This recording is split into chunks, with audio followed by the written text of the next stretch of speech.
बारिश की पहली बूंदें खिड़की पर गिर रही थीं। रिया ने कॉफी का मग हाथ में थामा और बालकनी की रेलिंग से टेक लगाकर बाहर देखा। दिल्ली की सर्द हवाएं अब भी उसके गालों को छू रही थी, पर आज उसका मन कहीं और था। उसके पीछे दरवाज़ा खुला। आरव आया। काले कोट में, बालों पर हल्की बूंदें चमक रही थीं। वो चुपचाप उसके पास आ खड़ा हुआ। दोनों ने एक दूसरे को देखा, बिना कुछ कहे। तुम फिर भीग गए, रिया ने हल्के से मुस्कुराते हुए कहा। तुम्हें इंतजार करवाना नहीं चाहता था, आरव ने जवाब दिया। उसकी आवाज़ में एक गहरी गर्माहट थी, जो रिया के दिल तक पहुंच गई। दोनों ने साथ में कई साल बिताए थे, दोस्ती से शुरू हुआ रिश्ता धीरे धीरे प्यार में बदल गया। पर आज कुछ अलग था। आज वो आखिरी मौका था। कल सुबह आरव को लंदन जाना था, 3 साल के लिए। रिया ने मग नीचे रखा और उसकी ओर मुड़ी। तुम सच में जा रहे हो? आरव ने उसका हाथ पकड़ा। उसकी उंगलियां ठंडी थीं, पर पकड़ मजबूत। मैं जा रहा हूं, पर तुम्हें छोड़कर नहीं। रिया की आंखें नम हो गईं। फिर ये आखिरी रात क्यों इतनी भारी लग रही है? आरव ने उसे अपनी ओर खींचा। दोनों इतने करीब थे कि उनकी सांसें एक दूसरे से टकरा रही थीं। क्योंकि आज हम वादा करेंगे, उसने कहा। और वादे टूटने नहीं चाहिए। रिया ने उसकी आंखों में देखा। कैसा वादा? कि चाहे कितनी भी दूरियां आए, हमारा प्यार कभी कमजोर नहीं पड़ेगा। कि हर रात मैं तुम्हें याद करूंगा और हर सुबह तुम्हारे नाम से जागूंगा। रिया ने हल्के से हंसते हुए कहा। और मैं क्या करूं? तुम बस मुस्कुराती रहना, आरव ने उसके गाल पर हाथ फेरा। तुम्हारी मुस्कान मेरी सबसे बड़ी ताकत है। बारिश और तेज हो गई। बालकनी की छत पर पानी की आवाज़ें गूंज रही थीं। आरव ने रिया को और करीब खींचा। दोनों की धड़कनें एक साथ चल रही थीं। मुझे डर लग रहा है, रिया ने धीरे से कहा। क्या पता समय सब कुछ बदल दे?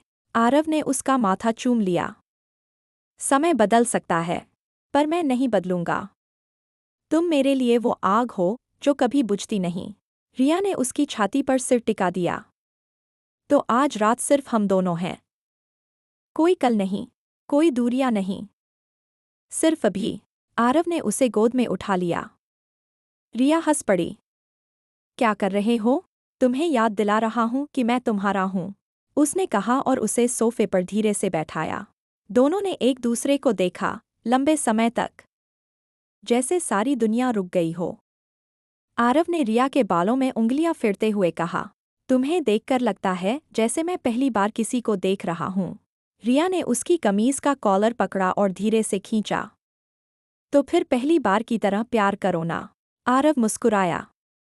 उसने रिया के होठों को अपने होठों से छुआ, नरम, गहरा और इतना भावुक कि दोनों की सांसें थम सी गईं। वो चुंबन सिर्फ होठों तक नहीं रहा, वो दिल तक उतर गया। बारिश की आवाज़, कमरे की हल्की रोशनी और दोनों की धड़कनें, बस यही सब था उस पल में। आरव ने रिया के गले में चेहरा छिपाया। मैं तुम्हें कभी नहीं छोड़ूंगा, रिया। चाहे ये शरीर कितनी भी दूर चला जाए। रिया ने उसकी पीठ पर हाथ फेरा। और मैं इंतज़ार करूंगी। हर उस पल का, जब तुम वापस आओगे और मुझे फिर से अपनी बाहों में भर लोगे। रात गहरी होती गई। दोनों एक दूसरे के इतने करीब थे कि लगता था अब कभी अलग नहीं होंगे। बातें कम हुईं, सिर्फ स्पर्श बाकी रहा, उस स्पर्श में सारा प्यार, सारी उम्मीद, सारी कस्में छिपी थीं। सुबह हुई। खिड़की से सूरज की पहली किरण आई। आरव ने रिया को आखिरी बार गले लगाया। मैं लौटूंगा, उसने कहा।